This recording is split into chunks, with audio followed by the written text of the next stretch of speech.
BJP प्रवक्ता राकेश त्रिपाठी इस वक्त हमारे साथ जुड़ गए हैं। अब राकेश जी, एक मुहिम टाइम्स ऑफ भारत की तरफ से भी चलाई गई थी कि वक्फ की जो तमाम संपत्तियां हैं उनको लेकर कई सवाल उठते रहे। अब राज्य सरकार की तरफ से एक बहुत महत्वपूर्ण कदम उठाया गया है सर्वे को लेकर। क्या तैयारियां राज्य सरकार की तरफ से की गई हैं इस पर? देखिए, वक्फ की संपत्तियों के नाम पर जिस तरह से सरकारी जमीनों को कांग्रेस की सरकार ने 33 साल पहले उनको कब्जा दिलाने का काम किया था, गलत तरीके से राजस्व कानूनों का पूरी तरह से उल्लंघन करके, निश्चित तौर पर इसको लेकर के शिकायतें होती रही हैं, लिटिगेशन फाइल होते रहे हैं। राज्य सरकार ने अब निर्णय लिया है कि जो 33 साल पहले गलत तरीके से तुष्टीकरण के चलते वक्फ बोर्ड को ऐसी तमाम सरकारी संपत्तियां दे दी गई थी, जमीनें दे दी गई थी जो बंजर ऊसर में दर्ज थी, उनको सबको वापस लेने का काम करेंगे। और ये नियम संगत है, कानून संगत है। कानूनों का उल्लंघन करके पिछली सपा, बसपा और कांग्रेस की सरकारें तुष्टीकरण करती रही हैं। हम ये कहते हैं कि विकास सभी का, लेकिन तुष्टीकरण किसी का नहीं। और इसी सिद्धांत पर जो प्रधानमंत्री जी की मंशा है, जो उत्तर प्रदेश में मुख्यमंत्री योगी आदित्यनाथ जी की कार्य पद्धति है, उसी के तहत ये निर्णय लिया गया है कि कोई भी जो सरकारी संपत्ति है वो सबके उपयोग की है, उसको किसी खास मजहब या खास वर्ग समुदाय के लिए आरक्षित कर दिया जाना ये ठीक नहीं। राकेश जी, मुस्लिम लीग ने इसको लेकर सवाल भी खड़े किए हैं, आपत्ति दर्ज की है, क्योंकि पहले मदरसों का सर्वे और अब उनका कहना है कि वक्फ बोर्ड का जिस तरीके से सर्वे, जमीन जो संपत्ति उसको सर्वे को लेकर उनका कहना है कि सरकार पर उनका भरोसा नहीं है। क्या लगता है कि क्यों मुस्लिम लीग के पेट में दर्द हो रहा है अगर इसको लेकर सर्वे किया जाता है?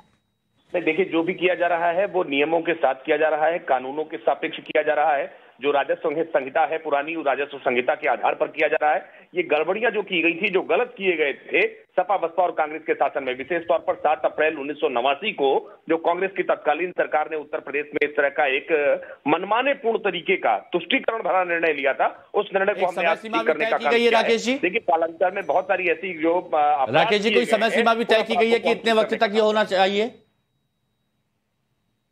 ये अपना सवाल दोहरा दें। क्या समय सीमा भी तय की गई है? नहीं, समय सीमा तय करने का मसला नहीं है। इसमें 1 माह में पूरी रिपोर्ट मांगी गई है सभी मंडलायुक्तों और जिलाधिकारियों को पत्र भेज करके कि जहां जहां भी इस प्रकार की भूखंड हैं, जो सरकारी जमीन थे जिनको वक्फ बोर्ड के रूप में दर्ज कर दिया गया था, वक्फ संपत्तियों के रूप में दर्ज कर दिया गया था, उन सबके बारे में रिपोर्ट मांगी गई है। और अहम कदम कहा जा सकता है। शुक्रिया राकेश त्रिपाठी जी, आपका हमारे साथ जुड़ने के लिए।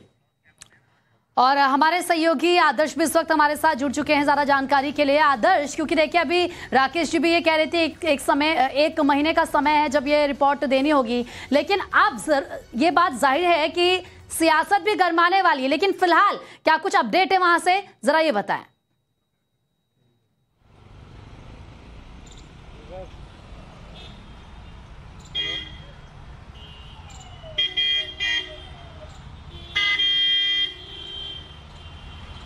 आदर्श, क्या अब तक हमारी आवाज पहुंच रही है? जी, अपना सवाल दोहराएं प्लीज। आदर्श, 1 महीने की बात की गई है, 1 महीने में सर्वे रिपोर्ट यहां पर सौंपनी होगी, लेकिन विरोध मदरसे के सर्वों का भी हो रहा था, अब विरोध इसका भी होगा। फिलहाल अभी क्या हलचल दिख रही है सरकार के इस बड़े कदम पर?